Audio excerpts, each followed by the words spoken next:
Hello students, welcome to my YouTube channel.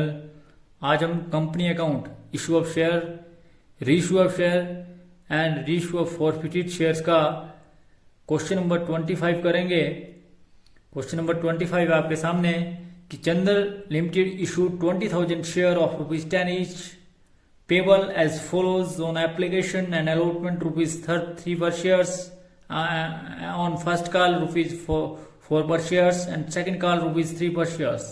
Mohan holding 200 share failed to pay first call money and his share were forfeited after the first call. Sohan holding 100 shares failed to pay second call and his share were also forfeited. Past journal entries, prepare balance sheet. तो question number 25 में it is very much clear here कि एक बंदा जिसके पास 200 shares थे उसने first call के पैसे नहीं दिए, और जब उसने फर्स्ट कॉल के पैसे नहीं दिए तो आफ्टर फर्स्ट कॉल उसके शेयरों को जब्त कर लिया गया। उसके बाद सोहन जिसके पास 100 शेयर्स थे फेल टू पे second call and he share were also forfeited, तो उसके शेयरों को भी जो है जब्त कर लिया गया। और किस प्रकार से लिखा उसको हम इसकी एंट्री करेंगे। तो क्वेश्चन नंबर 25 आपके सामने। तो आप सभी जानते हैं कि क्वेश्चन नंबर 25 में या किसी भी क्वेश्चन में सबसे पहले आप जो है वो जर्नल एंट्रीज करेंगे। तो जब जर्नल एंट्री करते हैं शेयर क्वेश्चन में तो सबसे पहले ऊपर आप लिखते हैं जर्नल एंट्रीज, डेबिट अमाउंट और इसी प्रकार से क्रेडिट अमाउंट इन रुपीज। तो पहला कॉलम आपका डेट का, फिर पर्टिकुलर्स का, फिर आपका डेबिट अमाउंट और क्रेडिट अमाउंट इन रुपीज। तो पहली एंट्री करेंगे आप bank account debit to share application. तो बैंक अकाउंट को डेबिट किया जाएगा। आप सभी जानते हैं कि आपके पास 20,000 शेयर्स थे और 20,000 शेयर्स का ₹3 के हिसाब से आपको जो टोटल रिसीव होगा वो होगा जी आपको 60,000। तो 60,000 और 60,000 इस प्रकार से जिसकी आपने एंट्री करी being share application and allotment money receive, narration लिखी आपने कि being application and allotment money receive. उसके बाद आप सभी जानते हैं कि एप्लीकेशन अलॉटमेंट मनी को ट्रांसफर कर दिया जाएगा शेयर कैपिटल में, जिसके लिए आप एंट्री करेंगे share application allotment account debit to share capital. वो आपका आएगा 60,000 एंड 60,000, जिसके लिए आप नरेशन लिखेंगे being application allotment money transfer. फिर आप फर्स्ट कॉल ड्यू करेंगे। जब आप फर्स्ट कॉल ड्यू करेंगे तो आप एंट्री करेंगे share first call account debit to share capital.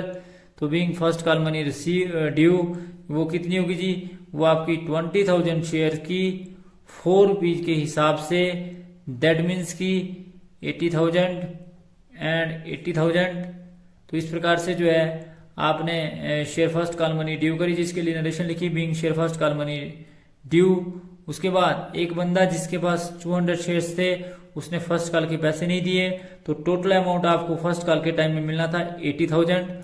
तो एक बंदा जिसके पास, आप सभी को पता होना चाहिए कि एक बंदा जिसके पास 200 शेयर्स थे उसने ₹4 के हिसाब से 800 नहीं दिए, दैट मीन्स की 200 शेयर के ₹4 के हिसाब से जो आपका मोहन था उसने 200 शेयर के ₹4 के हिसाब से 800 नहीं दिए। तो इसका मतलब जो आपको रिसीव हुए वो हुए जी 79,200 एंड 79,200, जिसके लिए आपने एंट्री करी bank account debit to share first call being first call money receive. उसके बाद फर्स्ट कॉल मनी को जो है share capital account debit to share capital and to share forfeited, जो आपका फर्स्ट कॉल के पैसे थे उसको आपने ट्रांसफर किया। जब आपने ट्रांसफर किया पहले आप सभी जानते हैं कि आपने शेयरों को जब्त कर दिया इमीडिएटली आफ्टर फर्स्ट कॉल। जो मोहन ने 200 शेयर के फेल टू पे the first call money and he share were forfeited after the first call. तो जब शेयरों को जब्त किया तो अब तक का कॉल्ड अप अमाउंट से शेयर कैपिटल को डेबिट किया जाएगा। तो आप अब तक का जो कॉल्ड अप अमाउंट था वो 200 शेयर का ₹7 के हिसाब से आपका जो टोटल कॉल्ड अप था वो था जी 1,400, जिसमें फर्स्ट कॉल का पैसा 200 शेयर का ₹4 के हिसाब से आपको 800 नहीं आया।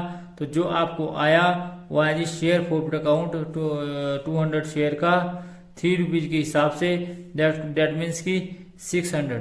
तो इस प्रकार से आपने शेयरों को जब्त किया। जब आपने शेयरों को जब्त किया तो being share forfeited after first call, और फिर आपने फाइनल कॉल ड्यू करी, जिसके लिए आपने एंट्री करी share final call account debit to share capital. और आप सभी जानते हैं कि जो फाइनल कॉल जो ड्यू होगी वो आपकी 20,000 टोटल शेयर थे, जिसमें से आपने 200 शेयर जो है वो जब्त कर लिए, दैट मीन्स कि आपके पास बचे 19,800। तो 19,800 शेयर का ₹3 के हिसाब से आपको आएगा जी 59,400 और 59,400। तो इस प्रकार से जिन शेयरों को जब्त कर लिया उनको आप जब तक रीइशू नहीं करते तब उनको ड्यू नहीं करते हैं, तो आप एंट्री करेंगे share final call account debit 2 share capital being final call money due. कितना जी 59,400 एंड 59,400। अब आपने क्या किया कि आपको पैसा रिसीव हुआ, जिसके लिए आपने एंट्री करी bank account debit 2 share final call. कितना 59,400 का 59,400 में से एक बंदा जिसके पास 100 शेयर थे उसने ₹3 के हिसाब से 300 नहीं दिए, तो दैट मीन्स कि 100 शेयर का ₹3 के हिसाब से उसने नहीं दिए। किसने? सोहन ने। और जो टोटल अमाउंट जो आपको रिसीव हुआ वो आपको रिसीव हुआ 59,100 एंड 59,100। ये थे कि एक बंदा जिसने फाइनल कॉल के पैसे आपको नहीं दिए, तो bank account debit 2 share final call. फिर उसके बाद फाइनल कॉल मनी ने आपने ड्यू करी थी, अब आपको फाइनल कॉल मनी जो है रिसीव हुई 59,500 की, तो जिसके लिए आपने एंट्री करी थी being final call money receive. उसके बाद आप सभी जानते हैं कि आप जो है शेयर कैपिटल को उन शेयरों को जब्त करेंगे जो आपके फाइनल कॉल के टाइम में आपको पैसा नहीं मिला था, जिसके लिए आप एंट्री करेंगे share capital account debit 2 share final call and 2 share forfeited. तो शेयर कैपिटल को डेबिट किया जाएगा कितने से जी?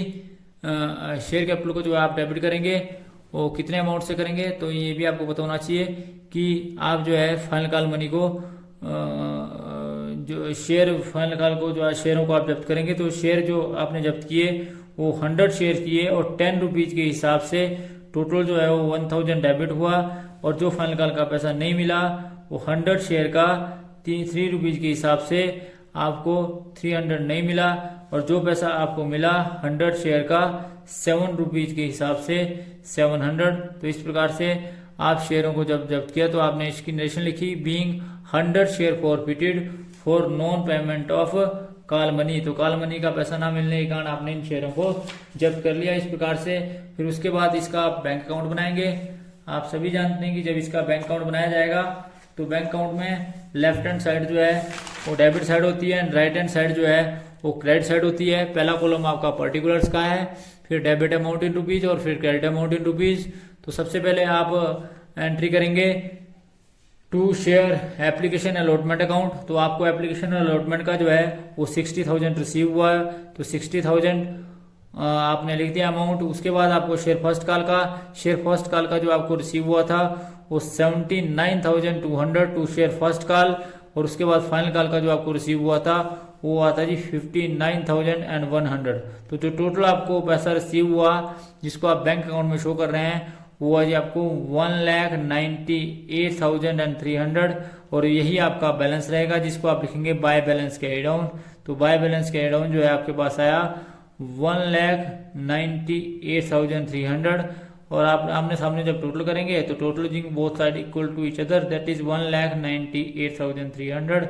आमने सामने का टोटल जो है वो बराबर आ गया। और फिर उसके बाद इसकी बैलेंस शीट बनाएंगे।